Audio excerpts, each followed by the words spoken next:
इंदिरा एकादशी व्रत कथा के अनुसार धर्मराज युधिष्ठिर भगवान श्री कृष्ण से कहने लगे, हे भगवान, मैंने भाद्रपद शुक्ल पक्ष की एकादशी अर्थात पार्श्व एकादशी का सविस्तार वर्णन सुना। अब आप कृपा करके मुझे अश्विन माह के कृष्ण पक्ष की एकादशी के विषय में बतलाइए। इस एकादशी का क्या नाम है तथा इसके व्रत का क्या विधान है? इसका व्रत करने से किस फल की प्राप्ति होती है? भगवान श्री कृष्ण कहने लगे, अश्विन कृष्ण पक्ष की एकादशी का नाम इंदिरा एकादशी है। ये एकादशी पापों को नष्ट करने वाली तथा पितरों को अधोगति से मुक्ति देने वाली होती है। इस एकादशी से संबंधित जो कथा प्रचलित है उसे मैं तुम्हें सुनाता हूँ, श्रद्धा पूर्वक इसका श्रवण करो। प्राचीन काल में सतयुग में एक महिष्मती नामक नगरी, जिस पर इंद्रसेन नाम का राजा राज करता था, वह राजा बड़ा ही दयालु व प्रतापी था, जिस कारण उसके पास किसी भी वस्तु की कमी नहीं थी और उसकी प्रजा भी बहुत सुखी पूर्वक जीवन व्यतीत कर रही थी। एक दिन राजा अपने दरबार में बैठा हुआ था तो उसी समय देवर्षि नारद जी वहां आ पहुंचे। नारद जी को देखकर राजा अपने आसन से उठे और उनका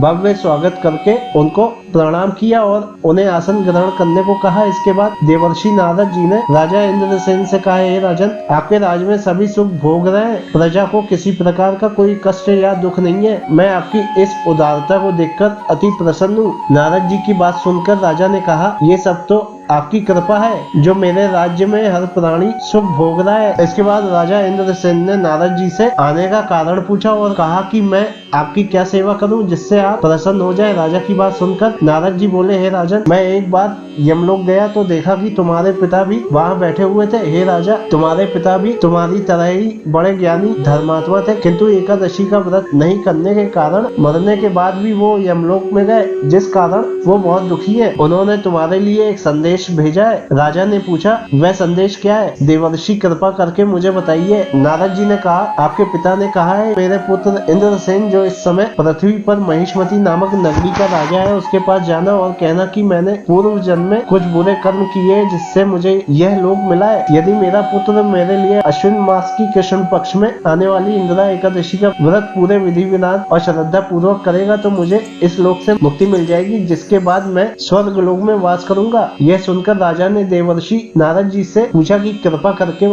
आप मुझे इस एकादशी व्रत का विधान बताइए जिससे मेरे पिताजी को स्वर्ग लोक प्राप्त हो। नारद जी ने कहा, इस व्रत के लिए तुम दशमी के दिन प्रातः जल्दी उठकर स्नान आदि से मुक्त होकर किसी नदी पर अपने पितरों के नाम का श्राद्ध करो और रात्रि को पृथ्वी पर शयन करें। जिसके बाद एकादशी वाले दिन प्रातः काल जल्दी उठकर सूर्य भगवान को जल चढ़ाने के एक लोटे में जल, धूप, दीप, पुष्प आदि डालकर भगवान विष्णु जी को चढ़ाएं और इस व्रत का संकल्प लें। इंदिरा एकादशी व्रत की सभी विधि बताकर नारद जी वहाँ से चले गए और कुछ दिनों के बाद इंदिरा एकादशी आई। राजा ने इस एकादशी का व्रत किया और पूरे विधि विधान और श्रद्धा भाव से पूजा अर्चना की और अपने पिता के नाम का श्राद्ध किया तथा दूसरे दिन ब्राह्मणों को भोजन करवाकर दान दक्षिणा देकर उन्हें विदा किया। उसके बाद स्वयं राजा ने भोजन किया। इंदिरा एकादशी व्रत के प्रभाव से उसके पिता को यमलोक से मुक्ति मिल गई और वो सदा के लिए स्वर्ग लोक को चले गए। हे युधिष्ठिर, ये इंदिरा एकादशी के व्रत का महात्म्य है जो मैंने तुमसे कहा है। इसके पढ़ने और सुनने से मनुष्य सब पापों से मुक्त हो जाते हैं और समस्त प्रकार के भोगों को भोग कर वैकुंठ को प्राप्त होते हैं।